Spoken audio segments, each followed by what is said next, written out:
Business കച്ചവടവുമായി ബന്ധപ്പെട്ട് ചില കാര്യങ്ങൾ. ഒരുപാട് ഹോട്ടലുകൾ നടത്തുന്നവരുണ്ട്, ഒരുപാട് സ്ഥാപനങ്ങൾ, ചെറിയ ചെറിയ കടകളിലൊക്കെ നടത്തുന്ന ആളുകളുണ്ട്. അപ്പോൾ പലപ്പോഴും ഇവർ വേവലാതിപ്പെടുകയാണ് ഇന്നെൻ്റെ കാലഘട്ടത്തിൽ. പലപ്പോഴും വലിയ വലിയ സൂപ്പർ മാർക്കറ്റുകളിലേക്കാണ് ആളുകൾ പോകുന്നത്, വലിയ വലിയ സ്ഥാപനങ്ങളിലേക്കാണ് ആളുകൾ പോകുന്നത്. 20, 30, 50, 100 കിലോമീറ്റർ സഞ്ചരിച്ചിട്ട് ഒരു ചായയും കടിക്കും വേണ്ടി, നമ്മുടെ നാട്ടിൽ 10, 20 കൊടുത്താൽ കിട്ടുന്ന ചായക്ക് വേണ്ടി കിലോമീറ്ററുകൾ സഞ്ചരിച്ച് 50, 60, 80, 160 ഒക്കെ ബന്നിന് പൈസ കൊടുത്ത് അതിന് പുതിയ പുതിയ പേരുകളിലൂടെ അത് റിലീസാകുമ്പോൾ അതിനുവേണ്ടി ആളുകൾ തിരക്കും കൂട്ടുന്നതൊക്കെ കാണുമ്പോൾ ചില ആളുകൾക്ക് പരിഭവവും വിഷമമൊക്കെ ഉണ്ട്. നമ്മൾ ഇത്ര വലിയ സ്ഥാപനം തുടങ്ങി, വലിയ റൂമുണ്ടാക്കി, വലിയ സ്ഥാപനം ഉണ്ടാക്കി, ഒരുപാട് ആളുകളെ ജോലിക്ക് നിർത്തി, എന്നിട്ടൊന്നും നമുക്കൊരു 5 രൂപ കൂട്ടാൻ സാധിക്കുന്നില്ലല്ലോ എന്ന് പരിതപിക്കുന്ന ആളുകളെ നമുക്ക് കാണാൻ വേണ്ടി സാധിക്കും. എന്നാൽ നമ്മൾ എവിടെ കച്ചവടം ചെയ്യുന്നു എന്നും എങ്ങനെ കച്ചവടം ചെയ്യുന്നു എന്നും നമ്മൾ ഈ ന്യൂജൻ കാലഘട്ടത്തിൽ നമ്മൾ അറിഞ്ഞിരിക്കേണ്ടത്. ഇതേ ഒരു വെള്ളം ഇത് കടയിൽ ചെന്ന് വാങ്ങുമ്പോൾ ഒരു റേറ്റ് ആയിരിക്കും. ഇതേ വെള്ളം വലിയ 5 സ്റ്റാർ ഹോട്ടലിൽ പോയാൽ അതിൻ്റെ വില വ്യത്യാസം വരും. ഇതേ വെള്ളം നമ്മളൊരു ബീച്ചിലോ പാർക്കിലോ ഒന്ന് പോയിട്ട് വാങ്ങുന്ന സമയത്ത് അവിടെയും വിലക്ക് വ്യത്യാസം വരും. ഇതേ വെള്ളം എയർപോർട്ട് വെച്ച് വാങ്ങുന്ന സമയത്ത് അതിന് വ്യത്യാസം വരും. നമുക്കറിയാം എയർപോർട്ടിൽ ലെയ്സിൻ്റെ ഒക്കെ വില, ഒരു ബോട്ടിൽ ലെയ്സ് 100, 120 രൂപയ്ക്ക് നാട്ടിൽ കിട്ടുന്ന കടയിൽ കിട്ടുന്ന ലെയ്സിന് എയർപോർട്ടിൽ 575 രൂപയാണ് ഒരു ലെയ്സ്. അപ്പോൾ അത്രയും അങ്ങനെ വില വ്യത്യാസമുണ്ട് എങ്ങനെ വിൽക്കുന്നു എന്ന്. അതുപോലെ ചെറിയ ചെറിയ വർക്കുകൾ ചെയ്യുന്ന ആളുകളുണ്ട്, കാറിൻ്റെ ആണെങ്കിൽ ബൈക്കിൻ്റെ ആണെങ്കിലൊക്കെ. ഇപ്പോൾ അവർക്ക് എത്രയായിരിക്കും ശമ്പളം എന്ന് നമുക്കറിയാം, ഏകദേശം ഒരു ദിവസം എത്രയായിരിക്കും ശമ്പളം എന്ന്. അപ്പോൾ അവർ ഈ സാധാരണ ആൾട്ടോ അല്ലെങ്കിൽ ടാറ്റൻ്റെ വണ്ടി അല്ലെങ്കിൽ സാധാരണ ബൈക്കുകൾ ഇതിൻ്റെയൊക്കെ വർക്ക് ഷോപ്പിൽ പണിയെടുക്കുമ്പോൾ അവർക്ക് ശമ്പളം ഉണ്ടാവും, നല്ല വർക്കും ചെയ്യേണ്ടി വരും. ഇതേ വ്യക്തി, നല്ല മെക്കാനിക്കൽ കഴിവുള്ള വ്യക്തി, നേരെ മറിച്ച് ഒരു വലിയ, നമുക്കറിയാം ഒരുപാട് വില കൂടിയ 2, 2.5, 3 ലക്ഷം, 3 ലക്ഷം, 4 ലക്ഷം, 2.5 ലക്ഷം അങ്ങനെ വലിയ വില വരുന്ന വണ്ടികളുണ്ട്. ആ ബൈക്കിൻ്റെ ഷോപ്പിൽ പോയി ജോലി ചെയ്യുകയാണെങ്കിൽ അവന് ശമ്പളം കൂടുതൽ കിട്ടും, പണിയും കുറവായിരിക്കും. അതേപോലെ BMW, ബെൻസ്, ഓഡി അങ്ങനെ വലിയ വലിയ വാഹനത്തിൻ്റെ കമ്പനിയിലാണ് അവൻ ജോലിക്ക് പോകുന്നതെങ്കിൽ അവിടെ ആ ഗ്യാരേജിലാണ്, ഇത്ര വലിയ കമ്പനിയുടെ വണ്ടിയുടെ ഗ്യാരേജിലാണ് ജോലി ചെയ്യുന്നതെങ്കിൽ അവന് സാലറി കൂടുതൽ കിട്ടും, അവന് നല്ല ശമ്പളം കിട്ടും. പക്ഷെ പണിയും ഒരു മിതമായിട്ടുണ്ടാവും, നല്ലോണം ഹാർഡ് വർക്കല്ല, കുറച്ച് കുറവുണ്ടാവും എന്തായാലും. നമ്മളിപ്പോൾ സാധാരണ ഹോട്ടലിൽ ജോലി ചെയ്യുന്ന ഒരുപാട് ആളുകളുണ്ട്. ഇതേ പണി അറിഞ്ഞുകൊണ്ട് ഇപ്പോൾ നല്ല പൊറോട്ട അടിക്കുന്ന ആളാണ്, അല്ലെങ്കിൽ നല്ല കുക്കാണ്, ഇതേ ആൾ 5 സ്റ്റാർ ഹോട്ടലിൽ പോയാൽ അവനൊരു പരിമിതി ഉണ്ടാവും ഡ്യൂട്ടിക്ക്, അതേപോലെ ഒരു വാല്യൂ ഉണ്ടാവും. അതേപോലെ അതെടുക്കണം ഇതെടുക്കണം എന്ന നിയമങ്ങൾ ഉണ്ടാവില്ല, ഇന്ന പണി നീ എടുക്കണം എന്ന് മാത്രമേ ഉണ്ടാവും. അതെല്ലാ മേഖലയിലും അങ്ങനെ തന്നെയാണ്. അതേപോലെ ചില റോഡരികിലൂടെ കച്ചവടം ചെയ്യുമ്പോൾ നമ്മൾ പരിതപിച്ചിട്ട് അവർ പുതിയ ട്രെൻഡിനനുസരിച്ച് നമുക്ക് മാറാൻ കഴിഞ്ഞില്ലെങ്കിൽ നമ്മൾ വിഷമിച്ചിട്ട് ഒരു കാര്യമില്ല. കാരണം നമുക്കൊരു ഏതൊരു ബിസിനസ്സിനും അതിൻ്റെ ഒരു ഉയർച്ചയുണ്ട്, ഒരു താഴ്ചയുണ്ട്. അത് പല ആളുകളും ആ ബിസിനസ് തുടങ്ങുന്ന തന്നെ അതിങ്ങനെ ഇറക്കത്തിൽ നല്ല കയറ്റം കയറി ആ ഇറക്കത്തിലുണ്ടാകുമായിരിക്കും. പല ആളുകൾ തുടങ്ങുന്ന തന്നെ വിടുന്നതായിരിക്കും. അപ്പോൾ അവൻ വിജയിക്കേണ്ട ചാൻസ് വളരെ കുറവാണ്. നേരെ മറിച്ച് ഈ തുടക്കത്തിൽ ആ ട്രെൻഡിങ് സമയത്ത് ഇവിടെ ഇങ്ങനെ കയറി നിൽക്കും, തുടങ്ങുക ട്രെൻഡിങ് ആകുക, ഇവിടെ കയറി നിൽക്കുന്ന സമയത്ത് തുടങ്ങുകയാണെങ്കിൽ അവൻ വിജയിക്കും.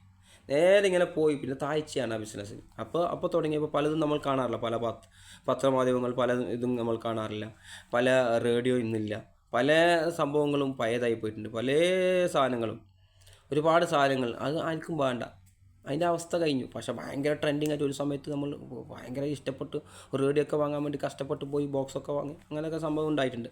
പക്ഷേ അങ്ങനെ ഓരോ ബിസിനസ്സിലും അങ്ങനെയാണ്. അതുപോലെ ട്രെൻഡിങ് എന്ന് പറയുമ്പോൾ നമുക്കറിയാം, ഇവിടുന്ന് നമ്മുടെ നാട്ടിൽ നിന്ന് 100 കിലോമീറ്റർ, 50 കിലോമീറ്റർ, 80 കിലോമീറ്റർ പോയിട്ട് അവിടെ പോയി ചായയും പന്നും കുടിക്കുന്ന അവസ്ഥയുണ്ട്. അതിന് പുതിയ പേരിട്ടിട്ടുണ്ട്. അവർ പറയുന്നത് അങ്ങനെയാണ്, ട്രോളുന്ന ആളുകളൊക്കെ പറഞ്ഞാൽ പുതിയ പേരിട്ടാൽ അതിനത്രക്കും വെക്കുക, അങ്ങനെയല്ല. മറിച്ച് അത് അവർ തുടങ്ങി, അത് വിജയിപ്പിച്ചു. അതിൻ്റെ പല വെർഷനുകളായി പല സ്ഥലത്തും പല ആളുകൾ തുടങ്ങി.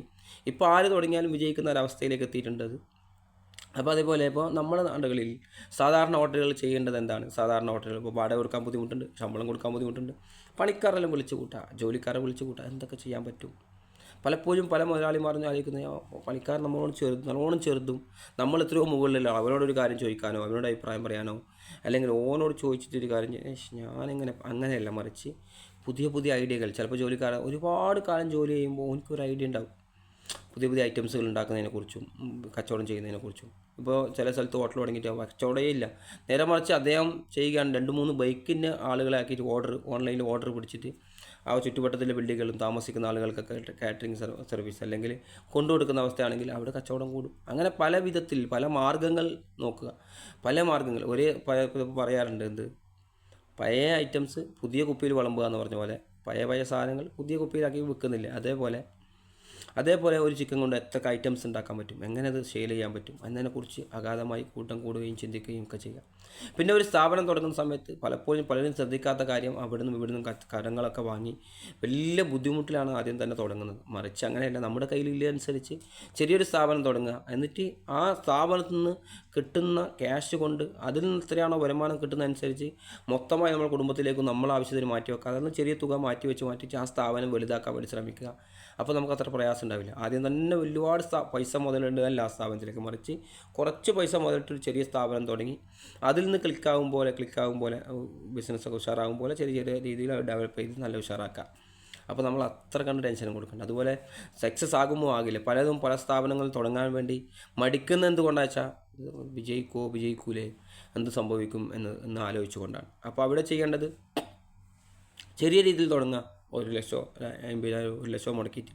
അപ്പോൾ നമുക്ക് നഷ്ടം വന്നാലും, നമുക്ക് പറ്റുന്നില്ലെങ്കിലും, നമുക്ക് കൊടുത്തിട്ട് പോയാലും വലിയൊരു നഷ്ടം നമുക്ക് വരാനില്ല. അതിൻ്റെ സക്സസ് ആണെങ്കിൽ നമുക്ക് അതിനനുസരിച്ച് ഉഷാറാക്കി എടുക്കാം, അല്ലെങ്കിൽ അതേ രീതിയിൽ, അല്ലെങ്കിൽ നമുക്ക് മറ്റു ജോലികൾക്ക് പോകാം. അതുപോലെ സ്വന്തമായി ജോലി ചെയ്ത് ക്യാഷ് കൂട്ടി വെച്ചിട്ട് നല്ലൊരു ചെറിയ സ്ഥാപനം തുടങ്ങാം. അങ്ങനെ ചിന്തിക്കുന്നവർക്ക് അങ്ങനെ ചിന്തിക്കാം. അതേപോലെ ട്രെൻഡിങ്ങും ഓഫർ സെറ്റിങ്ങും ഒക്കെ അറിയാൻ നമുക്ക് സാധിക്കണം.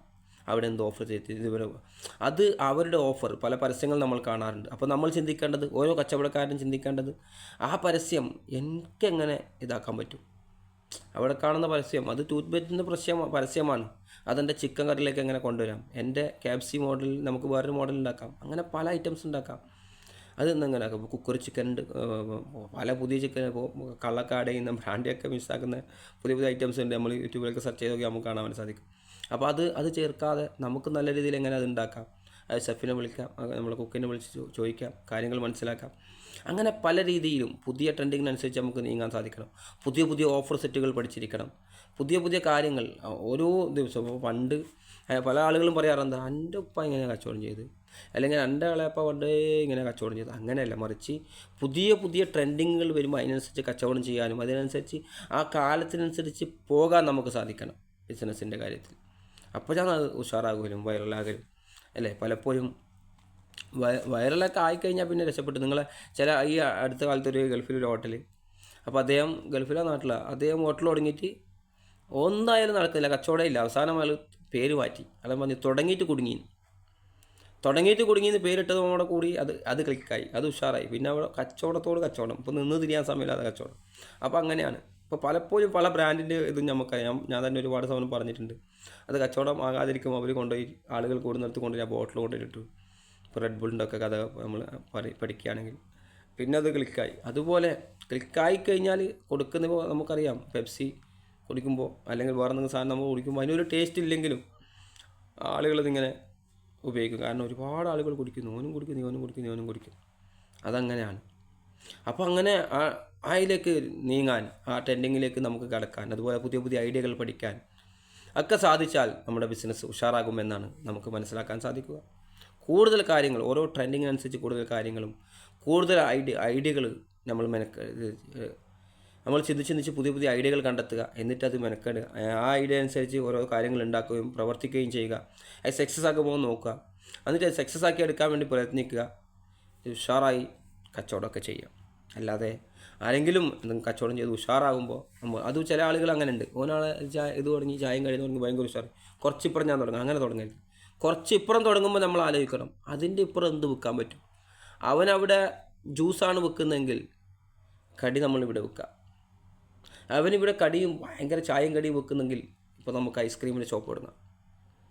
അങ്ങനെയാണ് നമ്മൾ ചിന്തിക്കേണ്ടത്. അല്ല അതന്നെ തുടങ്ങുന്നതല്ല. അവിടെ ഒരു സൂപ്പർ മാർക്കറ്റ് തുടങ്ങി ഭയങ്കര ഉഷാറായി, ചില ആളുകൾ കാണാറുണ്ട്, നമ്മൾ ഭയങ്കര ഉഷാറ് ഭയങ്കര ക്ലിക്കായോ. അപ്പോൾ നമുക്കൊരു സൂപ്പർ മാർക്കറ്റ് അതിനപ്പുറം അതല്ല തുടങ്ങേണ്ടത്. അപ്പോൾ ഒരു ചെരുപ്പ് കടയോ അല്ലെങ്കിൽ കുട്ടികൾ ടോയ്സിൻ്റെ കടയോ അങ്ങനെ മാറി ചിന്തിച്ചിട്ട് വേറെ വെറൈറ്റി ഐറ്റംസുകൾ, അവിടേക്ക് വരുന്ന ആളുകൾ ഇവിടെയും കയറി വാങ്ങാൻ ചാൻസ് ഉള്ള സാധനങ്ങൾ അതുപോലെ ഇവിടെ ഒന്ന് വാങ്ങിയിട്ട് അവിടെ പോവുകയും ചെയ്യും. അപ്പോൾ അങ്ങനെയാണ് നമ്മൾ ചിന്തിക്കേണ്ടത്.